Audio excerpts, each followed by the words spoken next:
everyone, and welcome to another episode of Into the Dell. It is Friday, the 14th of March, and I've got a picture up here for you. I'll put it up over here. It is of the eclipse that we saw earlier on this morning around 1 o'clock. I meant to take a video, and I completely forgot, but it's perfectly fine because it was at night, and I was tired, and I actually set the alarm so that way I would wake up just in time to go see it.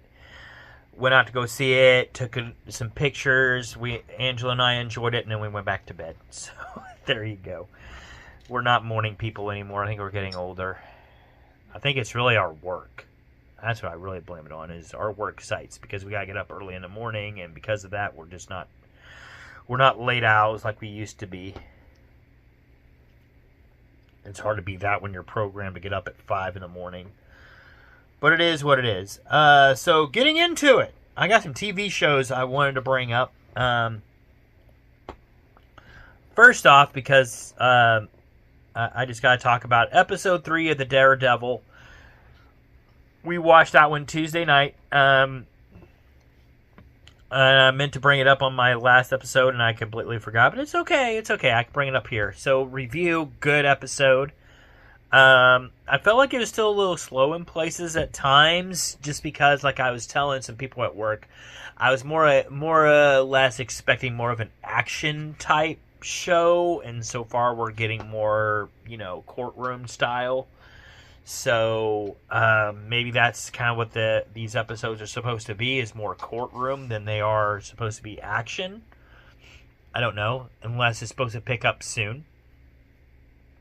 Time will tell, but it was still fairly good. I mean, we finally got to see the white tiger mask, so I was really excited about that. The costume.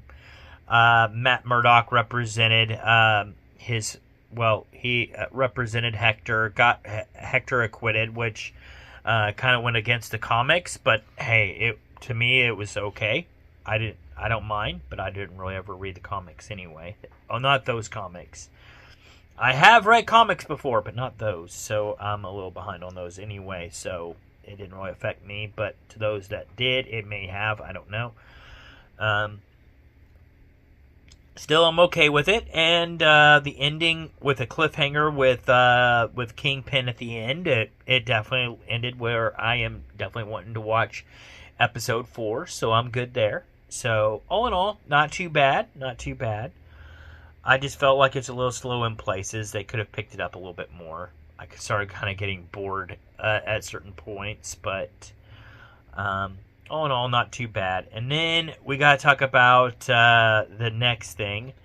Talk about The Masked Singer. So another spoiler if you haven't seen it. So be prepared, because this is what this all is, basically. Some spoilers. But it was Ghostbusters night, so you know me as a Ghostbusters fan. I freaking enjoyed it. I enjoyed the cast wearing the different Ghostbusters costumes. Plus they had the Ghostbuster that I have met. He was there, so that was really cool. I enjoyed it. A very good episode. Got to hear some different. They really weren't. I think only one who really sang a Ghostbusters song was the guy who ended up having to take his mask off. That one actually was in the Ghostbusters soundtrack. The other ones were not, but they were. I guess they still went with a theme of Ghostbusters, even though they weren't in the soundtrack of Ghostbusters. At least not that I'm aware of. But still, really cool episode. Enjoyed it. I enjoyed the special effects they put into that episode, so it was really cool.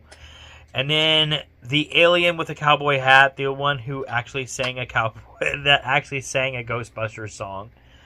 I think the reason why he lost is just because everybody already kind of figured out who he was. So I think that's the reason why he lost, is because now everybody's just anticipating to see him without the mask on. So it was just so obvious of who he was. I kind of knew who he was on the last episode because the belt that he was wearing had a clock on it. So I'm like, oh, I know who it is. It all makes sense now. That voice, the way he was moving around, it totally makes sense now. I know who he is. Sure enough, when they did the reveal, because they knew who it was too.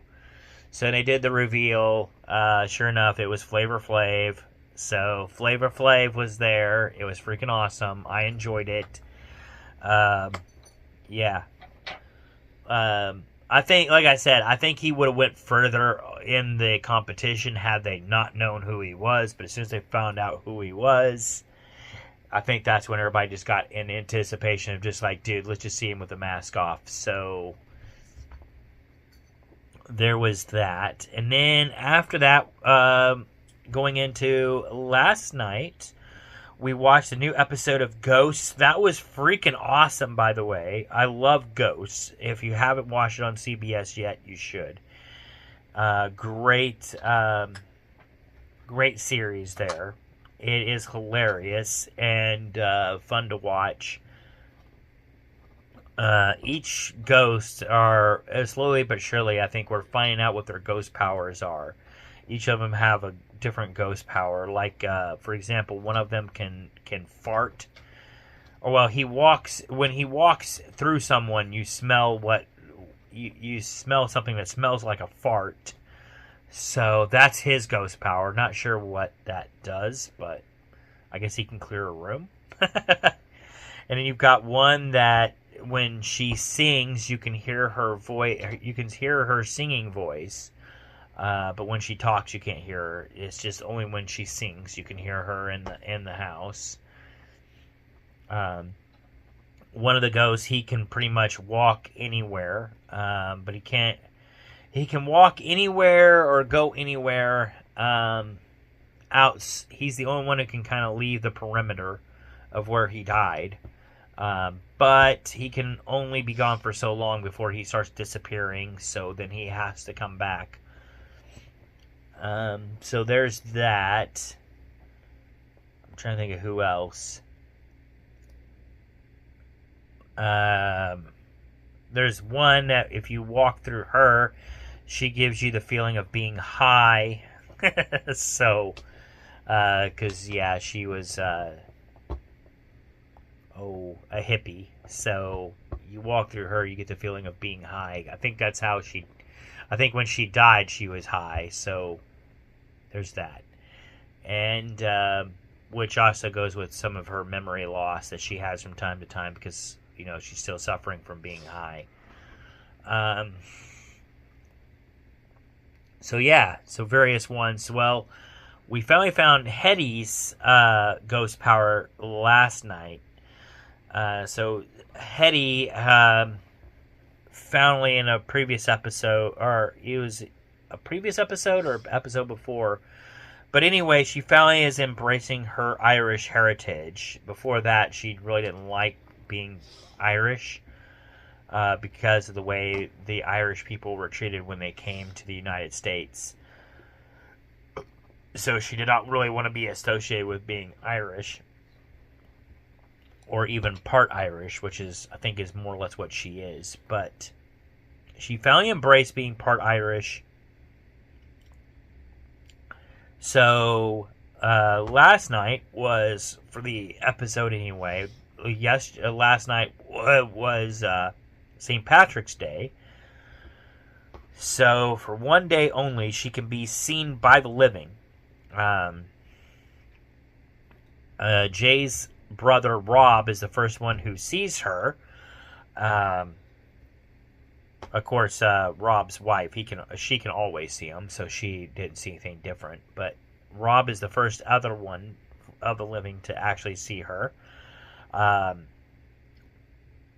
He actually hits on her, and then she hits on Rob back. So they kind of have a nice outing there for a little bit. They go for a walk. They go out. They get something to eat. Well, he does. She more or less just kind of sits there, and then she tells him that she ate part of her food without him watching. But everything starts working well. They just sit down and talk for a little bit. Things start getting a little heated between the two. Or, not heated, but you know what I mean. They get into the moment a little bit. And that's when Rob tries to kiss her. She moves away because she's still a ghost and she doesn't want him to know that she's a ghost. She then tries to hold his hand. He tries to hold her hand. And his hand goes right through her hand, so he starts freaking out. She starts freaking out because now he knows. And then she tries to escape and walk out, where she walks out right through a door. So that's where Rob really freaks out and starts screaming. So, but it was a really good episode. I enjoyed it. So we finally find out what Hetty's ghost power is, even though it's only good for a day, but still she's able to be seen by the living on St. Patrick's Day, so that's really cool. Jay was able to see her as well, so that was really cool. I enjoyed that episode.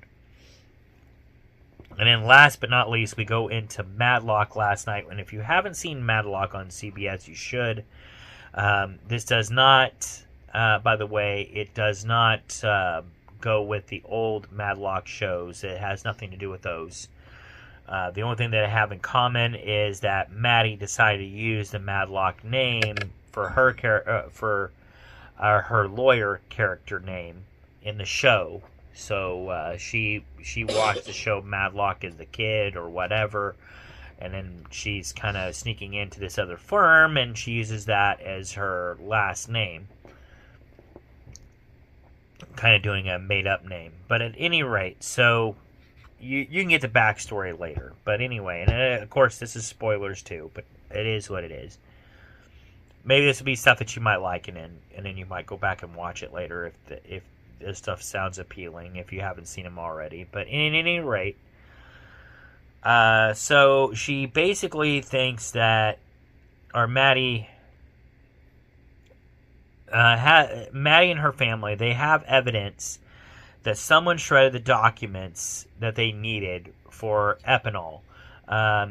In previous episodes, we find out that Epinol is the culprit of why her daughter died. She basically took too much Epinol, and she died from that. Of course, she was already addicted from the Epinol from before. She could never get off of the Epinol. And they later discover that the documents they're trying to find could in fact be documents that were trying to tell people how to get high off of the Epinol. And that's what the firm ended up shredding. But at any rate, we find out that Olympia, who becomes Maddie's friend in the firm, we find out that Olympia might have been, in fact, been the one who shredded the documents, but we don't know for sure, because we know that she shredded documents from the sound of it, but we don't know if she shredded those documents. That's what's left unclear. I think they found out later on that it was a different set of documents. It wasn't those documents, but like I said, I don't know for sure. I'm thinking more or less it's the dad that did it. The older man in these episodes. I think he's the one that's really behind all of it, because if you really pay attention, especially to this episode, he seems like he's more or less like, hide the evidence, hide what you think would go up against my firm, because we're here to make money. We're not here to... Yes, we're here to try to help people, but all in all, we're here to make money. And if we can't make money, then we, So, that's the situation. But, yeah.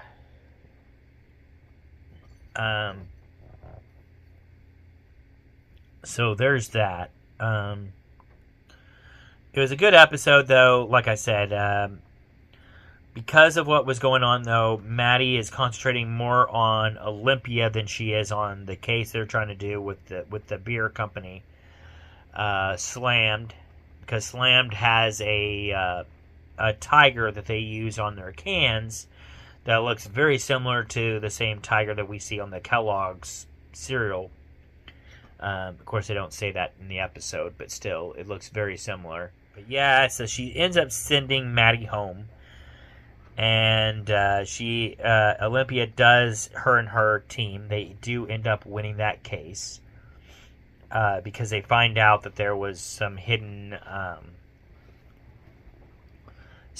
files that that the other party was not bringing up, that shown that they were doing trials on 14-year-olds to see whether they liked the Mad Tiger on the beer can versus the cartoon tiger. And they found out that majority of the 14-year-olds like the cartoon tiger, so they put the cartoon tiger on to target younger kids and get them addicted at a younger age. So the beer company ended up losing that case. Of course, they're saying it's more of an energy drink with alcohol in it, but still, I mean, it ties right in with beer and all of that, whether they want to admit it or not. So I guess that's really what it was. It's an energy drink with alcohol more than it was beer, but it's okay. It's an episode. It's not an actual product, so it's not like I'm going to get sued for it. But yeah, and then there's a whistleblower that was at the firm. Maddie and her family discovered that the whistleblower went by the name of Read 'em and Weep 31. Which would go back to a song that the whistleblower would often listen to.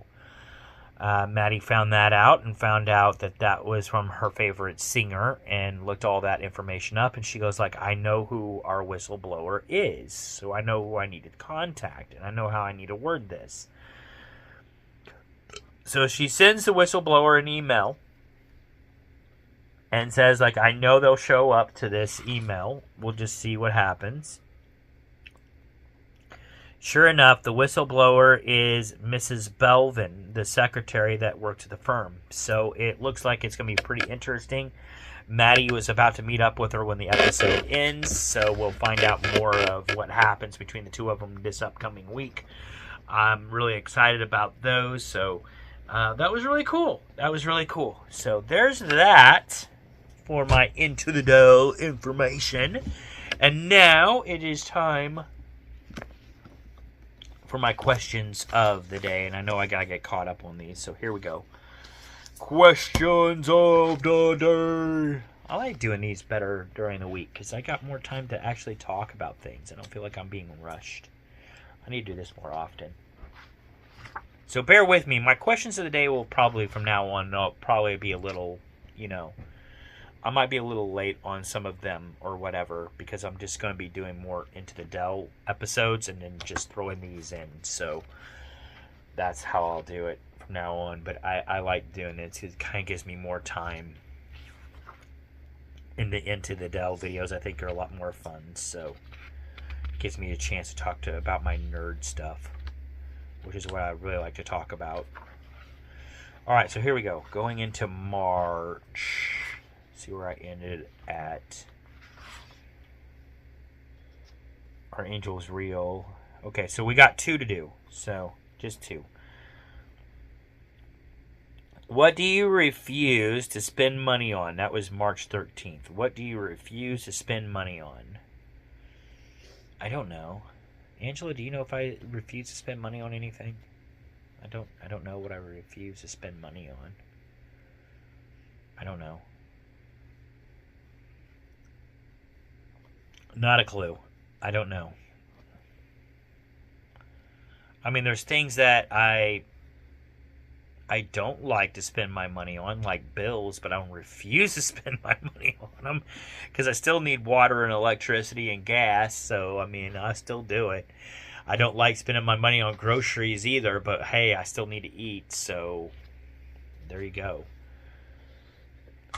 My biggest distraction is blank. My biggest distraction is my pets and my fiance. Those are my biggest distractions. Without a doubt. They are good distractions, don't get me wrong, but they are my biggest distractions. A lot of time, especially when I'm here at the house alone.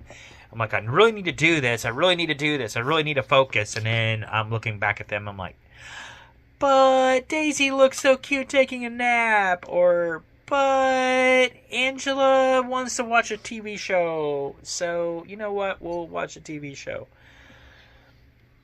So, yeah, they're happy distractions. They're not bad distractions. But I do, sometimes, every now and then, I do need to get better at focusing on what I need to do. But that's not their fault. That's my fault. But at any rate, they are my distractions. But hey, they are good distractions. I would not trade any of them. So there you go. All right, now moving on. So what questions do we have here? Let's see here where I am at. I know I answered that question, so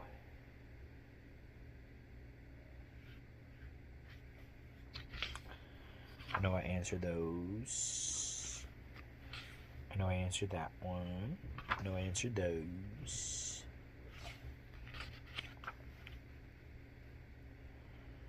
I think I'm right in here. There we go. I think I found it. It says, do you read the labels? Oh, I already answered that one. Okay, so moving on.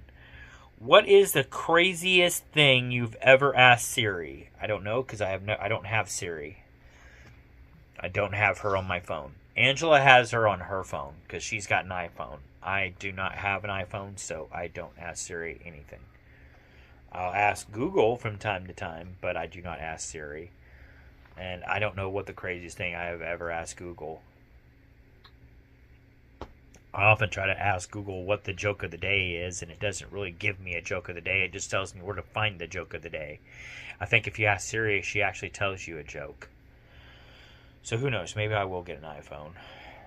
I think Angela's trying to sucker me into getting one. So that way I join her family in having iPhones. I'll tell you this, because I am planning on changing phone companies. So if they have an iPhone that's affordable, even if it's an older one, I might get me one. But at any rate, we shall see. In what way do you pamper yourself? In what way do I pamper myself? I don't know. I have body butter, so I guess there's that. Every now and then I'll use the body butter. I use it mainly for my hair, but every now and then I'll use it on my skin. It does help keep your skin from drying up, I guess. What else? Every now and then I'll get a pedicure. I guess I would be pampering myself. I don't do it very often, but every now and then I'll get one. I know whenever I get a haircut, because the place where I get my haircut at, Great Clips, they're right next to GameStop. So then I'll go into GameStop and get me something at GameStop for getting my haircut. So I guess that would be a way of pampering myself. So there you go. There's a couple of examples. That's all I can think of at the moment. Do you like rap music? If so, what is who is your favorite rapper? I do like rap music. I like all kinds of music. So rap is one of my I do like it. I don't know if it's one of my favorites, but it is on my list. And I would say my favorite rapper at the moment would be Eminem. I've always liked Eminem, so he would be my favorite. But I do have a couple other ones. I do like Jay-Z. I don't know if I necessarily like his wife, but I like Jay-Z.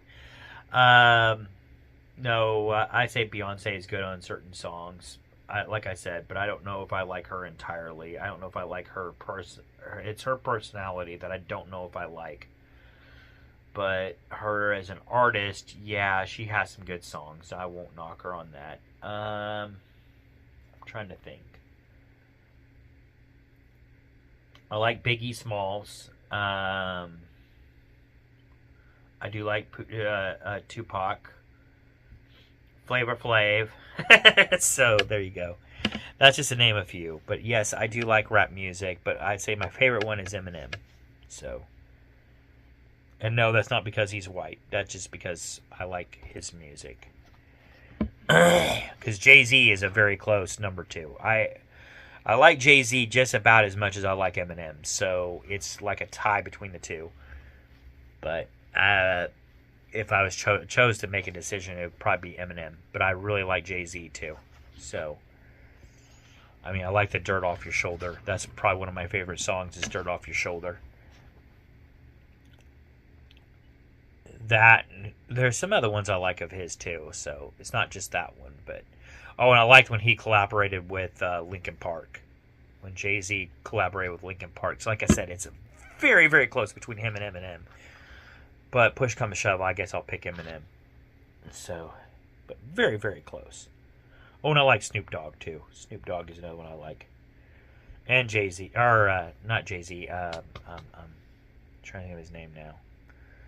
But anyway, there's a few I like. So there you go. We could be talking about this all day. But that's going to be the last question I answer for now. So we'll go right into Missouri Days of History. And then that will... Oh, and then I got a taste test to do. So, and then that'll be it. All right, so getting into this. I know we're in the month of March. So we got the 13th and the 14th. So for the 13th of Missouri Day of History, we go back to 1942. It is the opening day at the home of Throwed Rolls? Lambert's! I love Lambert's. Yes, that is the home where they throw the rolls. I don't know if Angela's ever eaten at Lambert's. She's shaking her head no. Oh, we gotta go to Lambert's sometime. It's right around Springfield. Well, I guess it is in Springfield. But anyway, oh, it's an awesome place.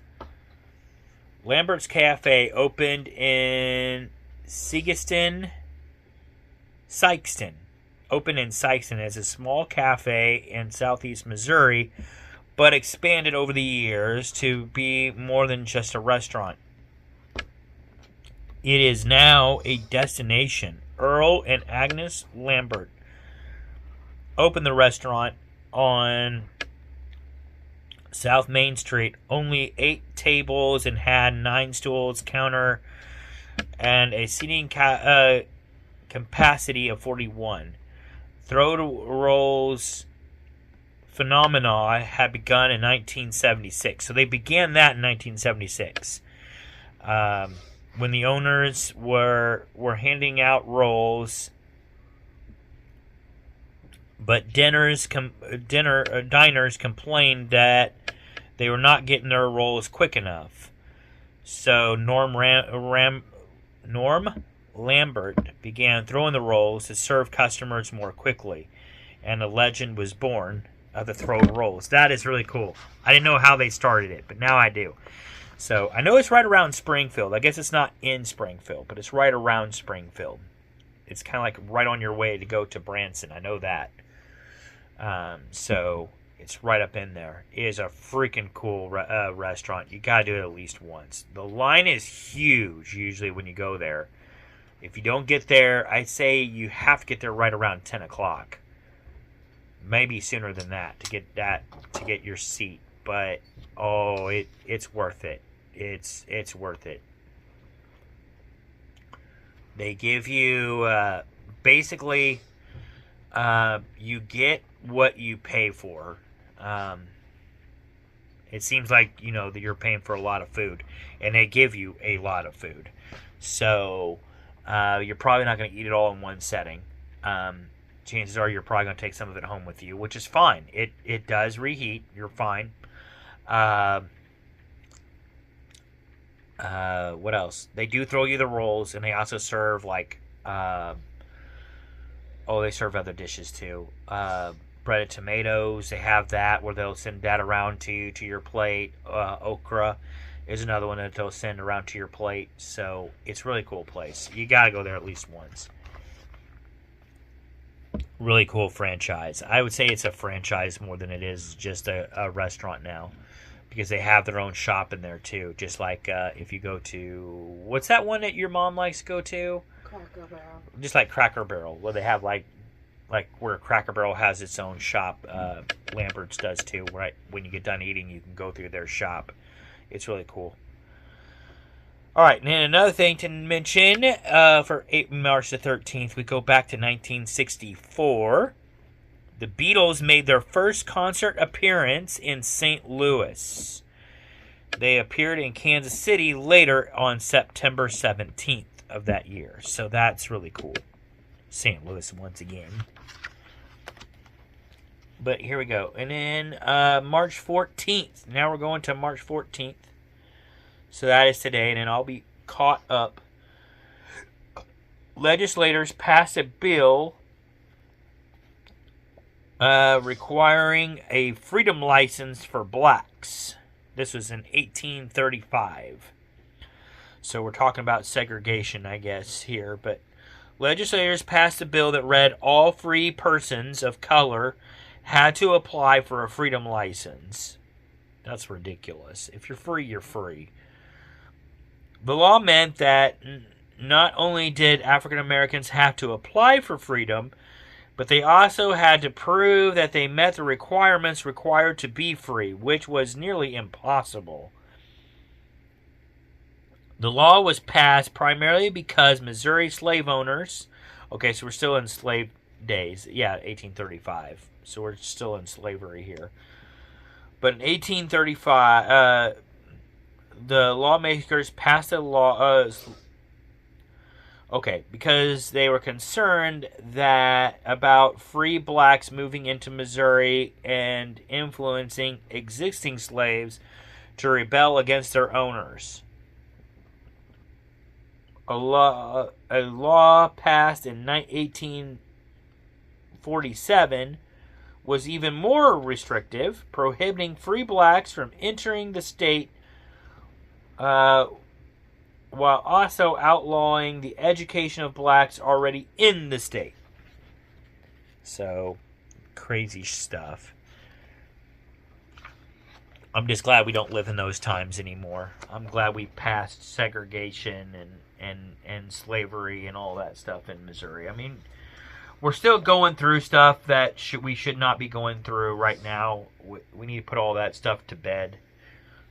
Anything that has to do with race or religion, or whether you love another man or another woman or whatever, this is getting ridiculous. All that stuff should just be gone. Stop the hate, so to speak. Stop the hate. But at any rate, now it is time for my taste test. So here we go. And this will be my last bit. So here we go. Angela already tried these, and that's why they're open. She's already like half of them, so they must be good. But we have goldfish with the butterbeer. So if you see a common occurrence here with the butterbeer and Harry Potter and the goldfish, it's because my girlfriend is obsessed with Harry Potter. So here we go. But that, and everybody seems to be coming out with these recently, and I'm not sure what the deal is, unless, like I said, unless Harry Potter has released the official butterbeer recipe, so now everybody's trying it. I don't know. But at any rate, here we go. So, the goldfish butterbeer. And you can smell the butterbeer on them, just like you can on some of the other ones. So, but they look like just normal goldfish. They don't taste like normal goldfish. These are really good. These are really, really good. I could see these kind of rank up there with the with those teddy bear snacks. I like these just like I do those. Angela may not get these back. I got 2 bags. I might have to find the second bag and eat those too. These are really good. Okay, 10 out of 10 on these. These are good. So if you haven't tried these yet, try them. They're showing that there's different ones in there. All I picked up was the goldfish. Oh, they do have. Okay, so hold on. I'll show you. So you got that one for butterbeer. So you got like a beer barrel. And then there's one more in there. There it is. I'm gonna dig him out. Yeah, it's like a beer glass. So that's the other one, is the beer glass. So there you go. They were really good. Really good. Alright, 10 out of 10 on these. These are really good. You gotta give them a shot. And then I'll try to do another Into the Dell for this weekend. So at some point this weekend it will show up as well. And then I'll have more, maybe some new shopping stuff in there. If I find anything that's new, I'll put it there. But anyway, that's my taste test for now. And that is my video for Into the Dell. So I hope you all enjoyed it. Have a good one. Peace out. Enjoy your Irish weekend as well as I will. And yeah. Oh, and then I'll have a taste test too for that video. Because it is, I am trying the new garage beer, and I'm trying the lemon lime version of that beer for St. Patty's Day. So I will be trying that out this weekend as well. So that'll be part of my taste test. So there you go. And more stuff to look forward to. I'll see y'all later. Peace out.